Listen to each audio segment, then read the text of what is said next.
तो ज्योग्राफी का पहला क्वेश्चन है हमारा, India lies in the hemisphere, India कौन से हेमिस्फीयर पे, नॉर्थर्न और ईस्टर्न में, साउथर्न ईस्टर्न में, या आपके पास जो अगले नेक्स्ट दो ऑप्शन है, तो इसका जो आपका सही जवाब रहने वाला है वो है हमारा ऑप्शन ए, ये है हमारा नॉर्थर्न और ईस्टर्न वाले में, ठीक है, नॉर्थ ईस्ट और ईस्टर्न वाले में। चलिए अब हम अगला क्वेश्चन देखते हैं इसका, हमारा नेक्स्ट क्वेश्चन क्या है। अगला क्वेश्चन था हमारा, Indian sovereignty in the sea extended up to dash nautical miles, तो इंडिया की जो सॉवरनिटी है वो ओशंस में कहाँ तक है, कितने नॉटिकल माइल्स तक है। तो जो इसका राइट आंसर है दोस्तों वो है आपका ऑप्शन नंबर सी, तो 12, ठीक है, तो ये इसका राइट आंसर रहेगा ऑप्शन नंबर सी। थोड़ी सी इसके बारे में हम लोग थोड़ी सी डिटेल में देख लेते हैं एक बार, सोल्यूशन में क्या कह रहा है ये। इंडियन सॉवरनिटी जो है वो सी में एक्सटेंडेड टू 12 नॉटिकल माइल्स तक है, ईच कोस्टल स्टेट जो है उसमें इतना तो आपको टेरिटोरियल सी दिखेगा 12 नॉटिकल माइल्स तक, जो हमारे बेस लाइन से है। चलिए अगला क्वेश्चन देखते हैं हम लोग कि हाईएस्ट पीक कौन सी है हमारी, highest peak of Himalayas in India, highest peak कौन सी है, उत्तर प्रदेश है, कश्मीर है, सिक्किम है, या हिमाचल प्रदेश है। तो चलिए हम इसका राइट आंसर एक बार देख लेते हैं, तो इसका राइट आंसर है हमारा ऑप्शन सी, सिक्किम में जो हमारी इंडिया में हाईएस्ट पीक है, ठीक है, तो ऑप्शन नंबर सी इसका राइट आंसर है। चलिए थोड़ी सी डिटेल देख लेते हैं कि कौन सा हाईएस्ट पीक हमारा इंडिया का। तो आपने कंचनजंगा का नाम तो सुना ही होगा, 8,586 मीटर इसकी हाइट है, ये हाईएस्ट पीक है हमारा इंडिया का, जिसका रैंक 3rd है हमारे वर्ल्ड में, ठीक है। द हाईएस्ट जो माउंटेन कंचनजंगा लोकेटेड होता है हमारे इंडिया और नेपाल के बॉर्डर में, और ये ग्रेट हिमालयाज के रेंज में आता है, और स्टेट है हमारी सिक्किम। अगला क्वेश्चन है आपसे कि जो पोर्ट बिहार के बारे में सुना होगा आपने, पोर्ट बिहार ये कहाँ पे है, नॉर्दर्न इंडोमान में, साउथर्न इंडोमान में, या मिडिल इंडोमान में, लिटिल इंडोमान में। तो इसका जो सही जवाब है वो है आपका ऑप्शन बी, तो साउथर्न इंडोमान में, तो साउथर्न अंडमान में है ये। अभी इसका थोड़ा सा सोल्यूशन देख लेते हैं। पोर्ट बिहार जो कैपिटल है हमारी union territory of Andaman Nicobar island की, और ये लोकेट करता है east coast of south Indo Andaman island में, ठीक है, तो साउथ में है हमारे ये अंडमान आइलैंड की, ठीक है जी। अगला देखते हैं हम लोग, विच of the following town does, question है आपका, विच ऑफ द फॉलोइंग, कुछ आपको टाउन्स के नाम दिए गए हैं, LMT में, लोकल मेडिटेरियन टाइम है, shows the greatest deviation from IST, तो इनमें से कौन सा टाइम जो आपका टाउन है जो ये दिखा रहा है ग्रेटेस्ट डेविएशन। तो इसका जो सही जवाब है दोस्तों वो हम लोग देख लेते हैं एक बार। तो इसका सही जवाब रहने वाला हमारा ऑप्शन नंबर डी, ठीक है, कोहिमिया। तो थोड़ा सा इसके बारे में पढ़ लेते हैं। तो ये है हमारा जो सबसे डेविएशन, जिसमें ग्रेटेस्ट डेविएशन हमें दिखती है। क्वेश्चन 6 है कि विच of the following correct chronological order of the formation of the following states in India. ये जो स्टेट्स है आपके सामने दिख रही है आपको, सिक्किम, मिजोरम, गोवा और अरुणाचल प्रदेश। बताना ये कि इनकी फॉर्मेशन की जो डेट है वो बतानी, सबसे पहले कौन सी स्टेट बनती है, उसके बाद कौन सी, और उसके बाद कौन सी। ऑप्शन देख लेते हैं इसके। तो ये 4 ऑप्शन है हमारे पास, देखिए। तो चलिए हम लोग इसका जो सही जवाब है वो देखते हैं। तो इसका ऑप्शन नंबर सी जो है वो सही जवाब है, यानी सबसे पहले हमारा सिक्किम बनता है, सिक्किम के बाद हमारा ऑप्शन नंबर 2 है मिजोरम, और उसके बाद अरुणाचल प्रदेश, और फाइनली लास्ट में गोवा। चलिए क्वेश्चन नंबर 2 देखते हैं, हमारा क्वेश्चन नंबर 2 क्या कह रहा है।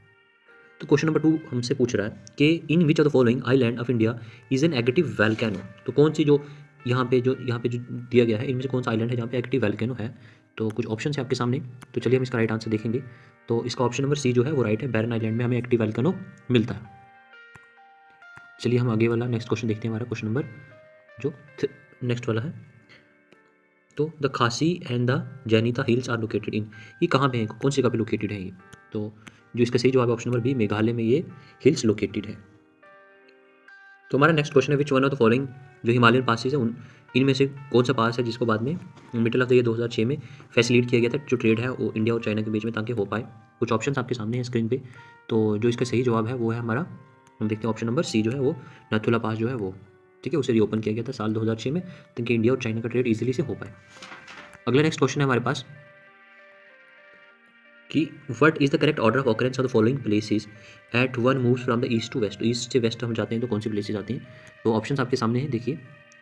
और इसका जो सही जवाब है हमारा ऑप्शन नंबर सी है, 1 2 3 4, जो जिस तरह से ऑप्शन दिए गए हैं वही हमारा करेक्ट जवाब रहेगा इसका। वो ना हिमालय को जनरली हम लोग 3 हिस्सों में डिवाइड करते हैं, 3 रेंजेस में डिवाइड करते हैं, और ये जो 4 ऑप्शन हैं इनमें से कौन सा वो रेंज हिमालय का नहीं है। तो इसका जो सही जवाब है वो हमारा ऑप्शन नंबर सी, काराकोरम, ठीक है। अब देखते हैं कि ऐसा क्यों नहीं है। तो देखिए कि हिमालय को जनरली हम लोग 3 रेंजेस में डिवाइड करते हैं, जो कि एक शिवालिक है हमारा, एक ग्रेटर हिमालय है हमारा, और एक लेसर हिमालय है हमारा, ठीक है। जो ये काराकोरम है is a large mountain range, actually में लार्ज माउंटेन रेंज है, ओके, जो पाकिस्तान के बॉर्डर से India, China and with the north west extremely of the range extending, जो कि अफगानिस्तान और तजाकिस्तान तक ही जाता है, ठीक है। तो एक्चुअली में काराकोरम क्या है, एक माउंटेन रेंज है यहाँ पे। आगे बढ़ते हैं हम अगले क्वेश्चन की तरफ। इसमें क्या कह रहा है वो आपसे कि Bhutan is surrounded by which of the following Indian state. Bhutan के इर्द गिर्द इंडिया की कौन कौन सी स्टेट्स हैं, ये देख के आपको बताना। तो इसमें जो हमारा सही जवाब है वो ऑप्शन नंबर ए है। कौन सा? असम, अरुणाचल प्रदेश, वेस्ट बंगाल और सिक्किम। तो ये जो हमारी स्टेट्स हैं यही भूटान के इर्द गिर्द है। देखिए थोड़ी सी इसके बारे में डिटेल जान लेते हैं हम लोग। तो कह रहे हैं कि भूटान जो है वो सराउंडेड है हमारे असम, अरुणाचल प्रदेश, वेस्ट बंगाल और Sikkim. Bhutan is located the, ये एक्चुअली साउथर्न स्लोप में है ऑफ द ईस्टर्न हिमालयस के, एंड लैंड लॉक्ड है। किसके लैंड बीच में लैंड लॉक्ड है? Between the Tibet and autonomous region to the north. ये जो तिब्बत है एक्चुअली में ऑटोनॉमस रीजन है इसके नॉर्थ में, तो नॉर्थ में इसके तिब्बत आएगा। उसी तरह से एंड द इंडियन स्टेट जो कि सिक्किम, वेस्ट बंगाल, असम, अरुणाचल प्रदेश जो है इसके वेस्ट और साउथ में आ जाते हैं। आगे बढ़ते हैं हम लोग अगले क्वेश्चन की तरफ। जो क्वेश्चन है हमारा कि विच of the following tribe is not found in central India. इसके बारे में, इसके लिए आपको थोड़ा सा ट्राइब का इल्म होना चाहिए कि इनमें से कौन सी ट्राइब है जो कि हमें सेंट्रल इंडिया में नहीं मिलती। तो देखिए इसका जो सही जवाब है हमारा ऑप्शन नंबर बी है। तो चलिए इसके बारे में जानते हैं हम लोग। ये जो टोडास ट्राइब है ये हमें सेंट्रल इंडिया में नहीं मिलती। टोडा ट्राइब जो है ये मोस्ट एंशियंट और अनयूजुअल ट्राइब है नीलगिरी हिल्स की। तो ये कहाँ की है? नीलगिरी हिल्स की। नीलगिरी हिल्स कहाँ पे है? तमिलनाडु में, याद रखिएगा। तो टोडा ट्राइब कहाँ की है? नीलगिरी हिल्स तमिलनाडु की। The Todas have their own language, और इनकी एक अपनी खुद की लैंग्वेज भी है। अगला क्वेश्चन है हमारा कि which one of the following is the junction point of eastern Ghat and the western Ghat. Eastern Ghat और वेस्टर्न घाट दोनों कहाँ पे मिलते हैं? तो अब देखिए इसका जो सही आंसर है हमारा वो ऑप्शन नंबर सी रहेगा, नीलगिरी हिल्स में। थोड़ा सा नीलगिरी हिल्स के बारे में जानना जरूरी है हमारे लिए। तो नीलगिरी हिल्स एक्चुअली में एक जंक्शन पॉइंट है ईस्टर्न और वेस्टर्न घाट्स का।